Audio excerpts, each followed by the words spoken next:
Hoje é o Dia Nacional da Visibilidade Trans, data para chamar a atenção para a luta diária por direitos dessas pessoas. Uma delas é o espaço no mercado de trabalho que ainda precisa de mais incentivo. O Vitor Rosa tem mais informações para a gente. Oi, Vitor, boa tarde para você. Oi, Cristina, muito boa tarde para você e a todos. Um assunto muito importante, ainda mais porque dados da Associação Nacional de Travestis e Transsexuais apontam que 90% das pessoas trans acabam indo para a prostituição exatamente por causa dessa dificuldade nas vagas de trabalho. E eu estou aqui com uma pessoa que rompeu esse ciclo, não da prostituição, mas sim da dificuldade de oportunidades. O Bruno, que criou a empresa, inclusive, Transaobra, e já chegou a empregar simultaneamente 8 pessoas. Bruno, primeiro, obrigado por estar falando com o Jornal do Almoço. Boa tarde para ti. De onde nasceu a ideia da empresa? Boa tarde. A ideia da empresa surgiu da falta de oportunidade. Eu fiquei desempregado durante 5 meses e acabei não conseguindo me recolocar no mercado de trabalho. E aí eu optei por iniciar esse trabalho e também conseguir agregar outras pessoas trans nele. Você me disse que já empregou 8 pessoas. Os clientes passam por uma aprovação também, né? Como é que tu faz isso? Então, minha empresa ela é de serviços de manutenção e reforma para a população LGBT e mulheridades. Então, em geral, eu vou, na hora de fazer o orçamento, já faço essa triagem para verificar se também é um ambiente seguro para a pessoa trans que vai estar na minha equipe trabalhando, né? Para ela não sofrer nenhum tipo de violência. O entendimento de vocês é que se fosse para toda a população, para qualquer pessoa, poderia vir a sofrer violência também. Tem algum relato nesse sentido?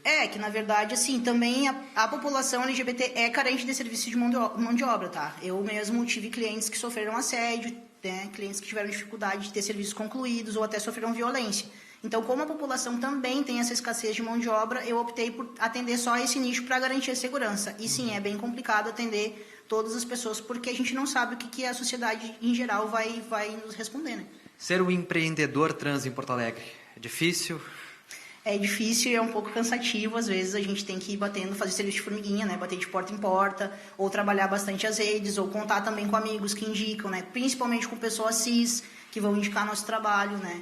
Vão dizer, o Bruno tem uma empresa, tem pessoas trans, a gente precisa dessas indicações, né? Principalmente da galera cis, que é majoritariamente a maior parte do meu público. Certo. Obrigado, Bruno, da empresa Transaobra. Parou um pouquinho para conversar conosco, enquanto a colega continua ali pintando. Bom, vou conversar agora com o Matheus Felipe, é professor da Unicinos. Uma data importante, mas que marca 2 paradigmas, né? A necessidade de empreender também nascendo a partir de casos de violência ou do preconceito. Boa tarde, professor. Boa tarde a todos. Realmente, estima-se que 90% das pessoas trans estejam em situação de vulnerabilidade, né? Correndo risco, inclusive, de violências.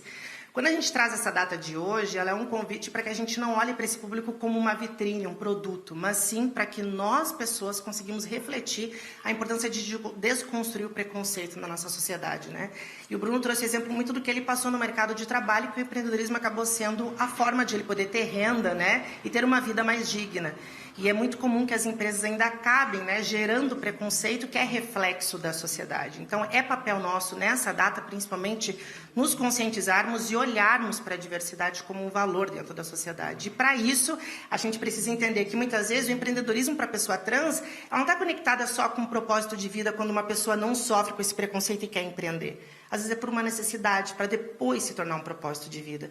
Então, as caminhadas são diferentes e existe um abismo, né, entre esses 2 pilares. Quando a gente fala do mercado de trabalho, tem a necessidade de cada vez mais as empresas investirem em vagas afirmativas, criarem espaços inclusivos, e o outro lado, as pessoas trans terem a oportunidade de se desenvolver, fazer parte daquele processo, para que a gente diminua esse abismo que é o preconceito. O que nos faz estarmos também hoje aqui numa reportagem é porque vivemos numa sociedade que ainda é preconceituosa e que a gente precisa trazer esse tema para que a sociedade entenda que a gente precisa mudar. Uma luta de todos, né? Uma luta de todas as pessoas. É um trabalho diário. A inclusão, ela é um comportamento humano.